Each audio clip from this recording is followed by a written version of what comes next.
నోటిఫికేషన్లో ముందుగా తెలుస్తుంది. ఇప్పుడు ముందుగా మనం దీన్ని ప్రాసెస్ క్లీన్ చేసుకునే ప్రాసెస్ చెప్తాను చూడండి. ఇప్పుడు దీని మీద చాలా నీట్గా వచ్చేస్తుందండి. కొంచెం పని ఉంటుంది కానీ చాలా నీట్గా వస్తుంది. చాలా పెద్ద కాయ అండి ఇది. ఇది యాక్చువల్గా ఇది నాకు కేజీల లెక్కన కూడా మీకు కొలతల్లో పక్క కొలతలతో చూపిస్తాను. అదేనండి మనకి అంత మంచిగా రాదేమో. పక్కన ఇప్పుడు భూమి వైపు ఇలా ఉండడం వల్ల అక్కడ పచ్చదనం లేకుండా అలా ఉంది మాట. ఇక్కడ ఇప్పుడు ఇలా చూసారా సార్ చక్కగా చేసుకున్నాం. చాలా మనం ఓపికగా చేసుకోవాలి ఫ్రెండ్స్.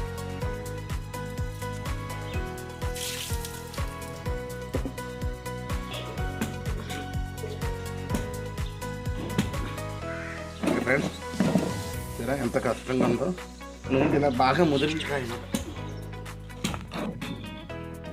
చూసారా ఫ్రెండ్స్. ఇలాగా చక్కగా పిక్క కట్టి ఉంది.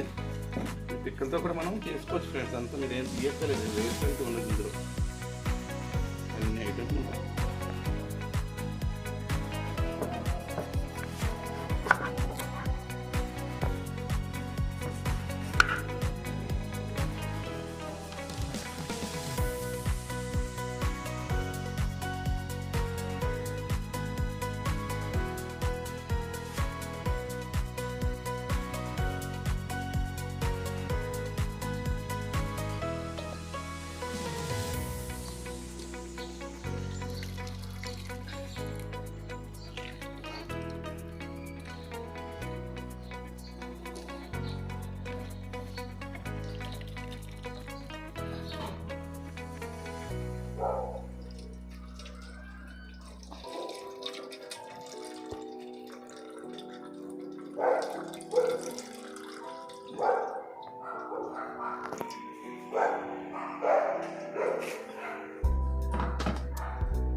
ఆడించుకోవాలి ఫ్రెండ్స్.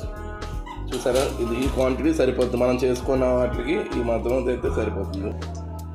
ఇలాగా మనకి ఉండాలి ఫ్రెండ్స్, వాటర్ లేకుండా. చూసారండి. ఇప్పుడు మనం ఇందులో ఏంటంటే కలుపుకోవాలి ఐటమ్స్ కూడా మనం ఇందులో వేసుకుందాం. ఉంచుకున్న పచ్చిమిర్చిని కూడా కలుపుతున్నాను ఫ్రెండ్స్. పచ్చిమిర్చి జీలకర్ర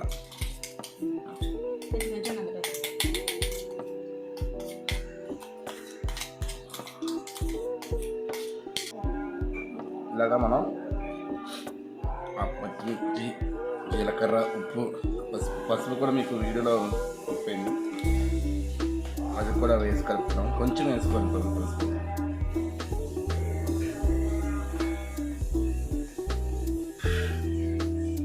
చూసారా మనం మనం వేసినంత కూడా అన్ని పచ్చిమిర్చి జీలకర్ర అన్ని ముక్కలు పట్టినట్టుగా కలుపుకున్నాం ఫ్రెండ్స్. నేను ఇడ్లీ చాలా గట్టిగా చూసారు ఎంత మెత్తగా రుబ్బుకున్నామో అలా మెత్తగా ఉండాలి ఫ్రెండ్స్. ఇది పొట్టుపప్పు. మీరు చాలా కష్టంగా ఉంటుంది పొట్టుపప్పు కలుపుకోవడం అనుకుంటే గుండెపప్పు కూడా వేసుకుని చేసుకోవచ్చు ఫ్రెండ్స్. మాకు పొట్టుపప్పు అంటేనే ఇష్టం ఫ్రెండ్స్. ఎందుకంటే అందులో పాలు కింద ఐటమ్ తీసుకుంటారు. చేసుకుని ఇలాగా ప్రెస్ చేసుకుని మనకు కావాల్సిన ఇదిలో, ఎందుకంటే ఆరిపోతే చాలా చిన్నగా అయిపోతాయి. మీరు అనుకుంటారు ఏంటి లావుగా వచ్చేయండి. ఇది ఇలా వేస్తే సరిపోతుంది ఫ్రెండ్స్ ఈ సైజ్.